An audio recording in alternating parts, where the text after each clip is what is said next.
I once was lost, but now I'm found. Was blind, but now I see.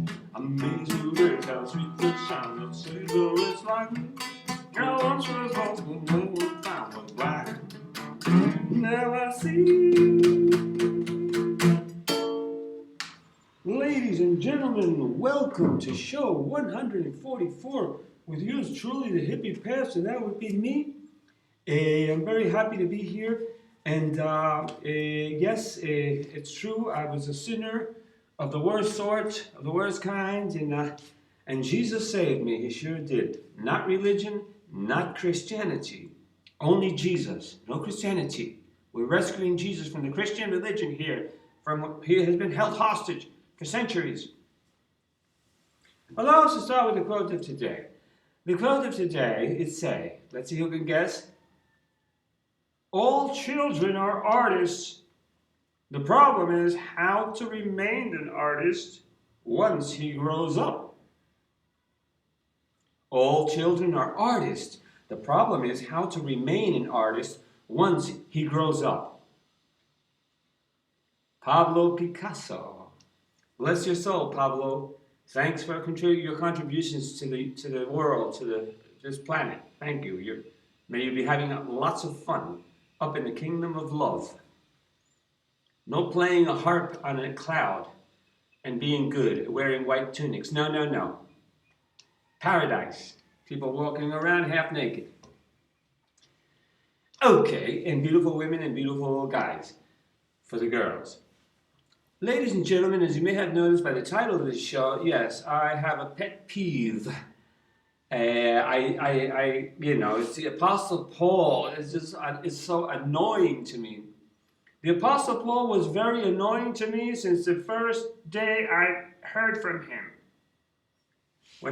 Back in the days when I was a dope addict, a drug addict hippie, a long-haired hippie, the evangelical Christians would condemn us hippies for smoking the weed and etc. And for being hippies. They said that hippies were from Satan and that the hippie music was satanic, that rock and roll was satanic. That's what the great evangelical preachers said back in the 60s and 70s about the hippies, that there was no hope for them. Yeah, okay. Back then, and they showed me from the Bible that the Apostle Paul said that it's a shame for man to wear long hair. Back then I had hair all the way down to my shoulders. I was a real hippie, So the Apostle Paul said that it is a shame for a man to wear long hair. What about Jesus? Was he ashamed of Jesus? Okay, now the Apostle Paul was a Pharisee, okay? And he when Jesus left the scene, the Apostle Paul took Christianity on the path of the Pharisees, of the Jewish, the same exact Jewish traditional religion of the hypocrisy that Jesus was fighting against. So he managed to sway Christianity back to the fold of the Judaism. I think he was a sneaky spy. Although, he's responsible for a lot of beautiful writings in the New Testament, like 1 Corinthians chapter 10, 13. I am not denying that he said some beautiful things. Romans chapter 14, 1 Corinthians chapter 13, Romans chapter 14, and a few others. The Apostle Paul did have some nice things to say, but like they say, sometimes to get in the lie, you have to mix in some truth so people will believe you. But I do appreciate the good things that he wrote in the Bible. I'm not saying everything about him was wrong, just 80%. The Apostle Paul said that it is better for a man not to have a woman, not to marry, but to remain single and isolated for the service of God, for the spiritual life, to dedicate himself spiritually to God, that a woman, marrying a woman and having sex was a distraction, an unnecessary one. He said, if you had to, well, go ahead. But it would be better if you didn't, if you just dedicated your life to God without having a woman in your life, without sex. Maybe that's where the Catholic Church got that whole idea, of the priest not marrying, which was a total flop, a total failure. Because, look at all the sexual abuse of children, of people in the convents, in the seminaries, etc. All this hanky-panky that was going on, because you can't stop the sexual nature of mankind, which was put in us by the Creator. So the Bible does contradict itself.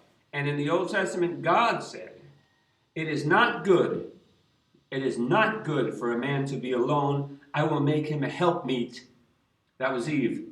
God said it is not good. And the Apostle Paul said it was better not to have it's better to be alone. Contradicting God, directly. In 1 Corinthians chapter 6:10, I believe, the Apostle Paul made a statement. He said that no thief, no robber, no thief shall enter into the kingdom of heaven. And yet Jesus Christ, on the cross, between two robbers, two thieves, he told one of them that showed him a good attitude, didn't ask for forgiveness, didn't apologize for being a robber, accepted his condition of a sinning robber, but it was nice to Jesus more than the other guy. And Jesus turned around in the midst of pain of being on the cross, told him tomorrow, he had the strength, in spite of all the pain and all the suffering, and all the lashes and the whipping and the beatings he received and the spitting in his face, and nailing the nails in his hand. He had this energy with his last dying breath to tell that man, tomorrow you shall be with me in paradise. Paradise. He didn't use the heaven, good little angels. He said paradise. Tomorrow you shall be with me in paradise. Contradicting the Apostle Paul. The Apostle Paul and the Apostle Peter were really condemning of homosexuals, men. Very condemning. They said that they were so evil that they were going to go straight to hell on a one-way ticket. But Jesus never said anything bad or condemning against homosexuals. He only condemned the religious hypocrites, the Pharisees of his day. Now we have the Pharisees of our day, which is a fundamentalist evangelical Christian religion. But back then, they had his own Pharisees, and so Peter and Paul condemned the gay people, and Jesus never said anything bad. He only said that there will be more mercy, there will be more tolerance for the people of Sodom, the city of homosexuals. Jesus, in the Old Testament, that God destroyed, Jesus said there will be more tolerance for them than for you. He told that to the religious hypocrites. The Apostle Paul, following the Jewish tradition of we are the only ones, we are the chosen ones, only chosen ones. Nobody else is chosen but us. All other people are worship false gods. We are the only ones with the true God. That's the Christian religion learned that from the Jewish religion, and they adopted this doctrine. And he recommended, the Apostle Paul, that the followers of Christ should not have fellowship with sinners. They should not hang out with sinners. They should, he said, how can the light share a table with the darkness, or God with the devil? That's what he said. So he said, just to be inclusive, just to hang out with other Christians, other believers. Don't hang out with outsiders, with sinners, or with people from other religions. Have no fellowship he said, with them. The Apostle Paul. Whereas Jesus continually was having fellowship with sinners, with people from the street, people, wine, prostitutes, etc. Samaritans. He was fellowshipping with the folk, with the street folk, constantly opening up his arms to all. The Apostle Paul did a miracle. I guess he had some sort of powers. And they found a non-believer from a different religion down the road. And the Apostle Paul cursed him and made him blind. Okay? Whereas Jesus did the exact opposite. He gave sight to the blind. He healed their eyes so they could see, the blind people. The Apostle Paul did the exact opposite. He blinded people that could see, The Apostle Paul said in one instance, follow me, follow me. That's what the Apostle Paul said. Follow me even as I follow Christ. Be a follower of me as I follow Christ. Oh, that's the most hypocritical thing I heard in my life. I mean, how many skeletons did this man have in his closet? Okay? Rumors are that he might have been homosexual, which doesn't make him a bad person necessarily. But he said, follow me as I follow Christ. He was upstaging Jesus. Why couldn't he have said? You know what I would have said if I was him? I would have said, don't follow me, because you might fall into a pit. Let's together, all of us follow Christ and follow the light and follow God. Don't follow me. I'm not going to follow you either. We're human beings. We have skeletons in our closet. We have sins. We have mistakes. Please don't follow me. He said the opposite. Follow me. He was glorifying himself, the Apostle Paul. And then the Apostle Paul, he encouraged slavery.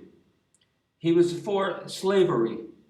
You know, he admonished and advised the slaves to be faithful unto their masters and to serve be slaves and servants even as unto God, like if they were doing it for God, to be faithful and be obedient to their masters and not to rebel, to submit as if it was unto God. That's what the Apostle Paul advised slaves. Whereas Jesus said, set the captives free. Come on to the land of freedom. Be free. Break your chains and follow me. Isn't that beautiful? Those are just a few of the contradictions between Jesus Christ and the Apostle Paul, which I have a beef with. He turned Christianity into the wrong kind of religion. Generally speaking, because there's some beautiful people that are Christians. I mean the general flow of things. Ladies and gentlemen, allow us to continue. As a matter of fact, wait, let me see, where's my pen? Can't find my fucking pen. As a matter of fact, that's what happened. So, that was enough for today. Tomorrow on the next show, we shall continue with the words of Jesus for you. Be blessed, be protected, and be safe. Yours truly, the Hippie Pastor.